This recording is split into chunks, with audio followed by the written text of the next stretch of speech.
Hello everyone, hope that you all are fine and safe. My name is Yash and today I'm going to show you an amazing card trick. So here I have a deck of cards and at this point I will give the deck to the spectator and tell them to shuffle the cards so they can give some cuts. Also they can give some O and shuffles, it's completely up to them. And once they are satisfied, I will take the deck and show you that all the cards are completely mixed and different as you can see here. So now, before even starting the trick, I am going to make a prediction on the paper which I have kept here. See, I am making the prediction before the trick is starting. So I'll just make my prediction here and yeah, I am done.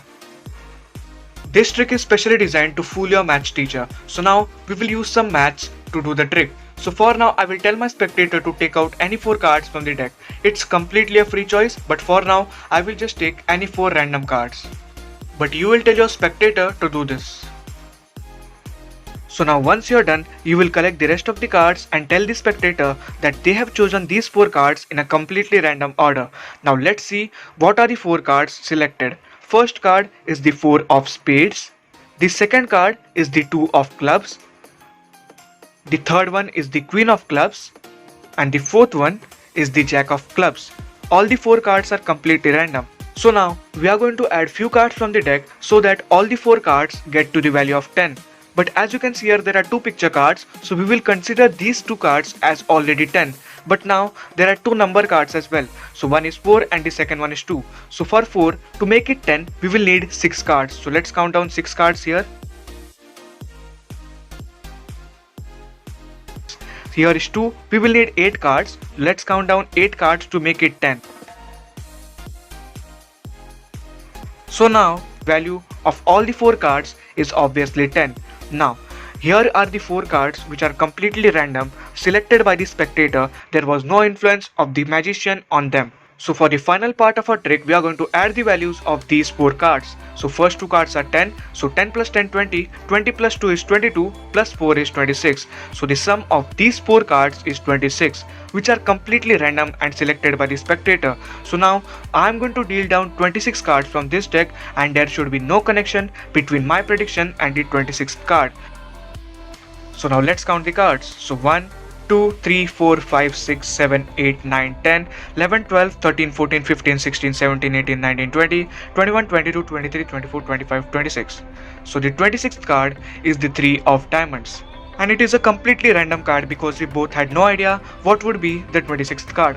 But as I said that I had made a prediction even before the trick started, and in spite of all the processes being random, my prediction was the 3 of diamonds, matching with the card on the 26th position.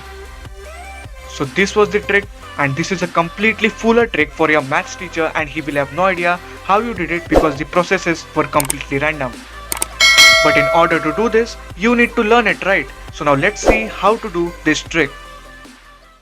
Welcome to the tutorial of this trick, and this trick is so simple that you can perform it with a random deck of cards and you absolutely don't need any setup or preparation for doing this trick. You can walk up with a deck and fool your maths teacher. But for doing this trick, there are 3 steps involved.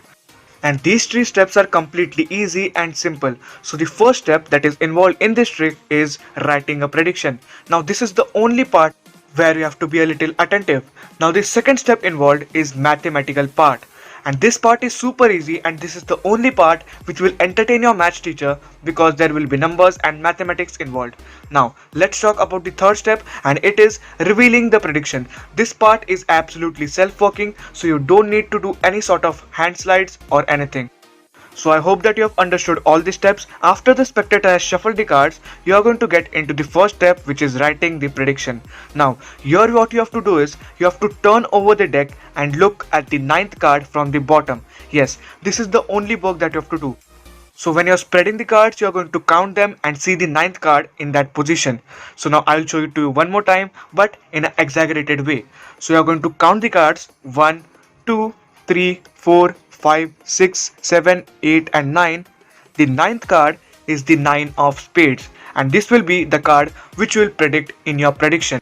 I will show this to you one more time. So once the spectator has shuffled the cards, you will turn the cards over and count the cards secretly and see the 9th card from the bottom. So once you have counted, the ninth card is the 9 of spades. So this will be the card that you will write in your prediction, and then you can go on and spread the cards and show that all the cards are different. At this point, you will tell your spectator that you are going to make a prediction even before the trick is starting. So the spectator will remember and think that yes, everything is fair, there is no setup and no preparation. Now you will take your pen and paper and write the prediction, which is the 9 of spades, which is the ninth card from the bottom.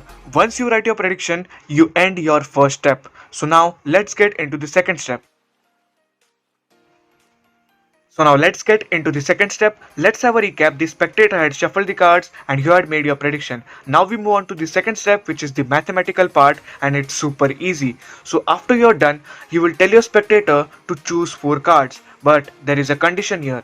When you spread the cards, don't go deep at the bottom because the spectator may select the 9 of spades, which is the ninth card from the bottom, which will be your prediction, and you don't want that to happen. So when you spread the cards to remove 4 cards for your spectator, make sure that you don't go deep into the bottom. You have to just show the spectator top or the top half portion of the cards, and the spectator will choose these 4 cards from that portion only. So here I will take just any 4 random cards, and that is the only work that the spectator has to do.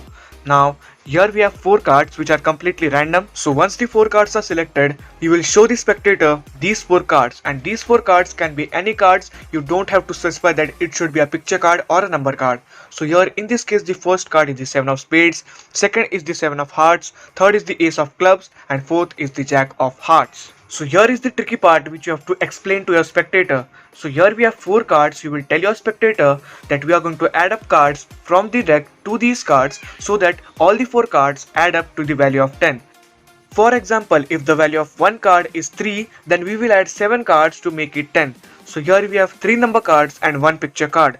We have 2 sevens, 1 ace and 1 picture card. So for these 2 sevens, we will add 3 cards each. For an ace, we consider it as 1, so we will add 9 cards, and for the picture card there will be no addition. So let's add 3 cards for the first 7, then we will add 3 cards for the second 7, then we will add 9 cards for the ace, and no cards for the picture card because we consider its value as 10. Remember, if the selected card is a number card, you will consider it as that number. If the selected card is an ace card, you will consider its value as 1 and add 9 cards. And finally, if the card is a picture card, you will add no cards because its value will be 10. Now, you are going to hold the deck in this grip, which is between your thumb and your middle finger, and then place it on any one packet just like this. And once you have placed it, just pick it up as a whole so that all the cards are now added to your deck. Similarly, you will do this for the remaining 2 packets as well, and it depends on the number of packets. So here I have 3, so I will do it thrice. If you have 4 packets, then you will do it 4 times. Now the final packet is remaining, so I'll place the deck on that packet, consider it as whole and pick it up. Now your work is done. The predicted card, which was the 9 of spades, is now gone into the right position. And once again, remember that when you're placing the deck on the packet and picking it up as a whole, you will keep talking to a spectator so that there is nothing suspicious. Now let's get to the third step. Here we come to the end of our trick, which is the third step.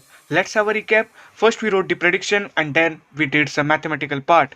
Now here we have the final part, which is revealing the prediction, and it is completely a self-working part. So after we have counted the cards, we know that the total value of these cards is 26, so that you will explain to a spectator that you're going to deal down 26 cards from the deck, and you will make him remember that you wrote the prediction even before the trick started, and the spectator will also think that yes, it is true, and the 26 cards that you're dealing is a completely random process. You can even tell your spectator to deal down the cards because there is no sleight of hand involved, and your spectator will deal 26 cards. For now, I am dealing 26 cards, so you better keep a watch that I deal exactly 26 cards, and you already know that the 26th card will be the prediction that we have already made. So after the spectator has dealt the 26 cards, you will show him the 26th card and tell him that the 26th card is the 9 of spades. He will think, yeah, it's a random card, and he will have no idea there is a connection between this card and your prediction. So you will keep that card aside and show your spectator the prediction that you had made even before the trick started. And when you reveal the prediction, it will say the 9 of spades, and the spectator will be absolutely fooled and will have no idea how you predicted the 9 of spades even before the trick started or even before taking place all the random processes. And this is the exciting part of the trick. So hope you enjoy the trick. Like the video and comment down below if you want to see more such tricks and tutorials. Take care, have a good day, and meet you all in the next video.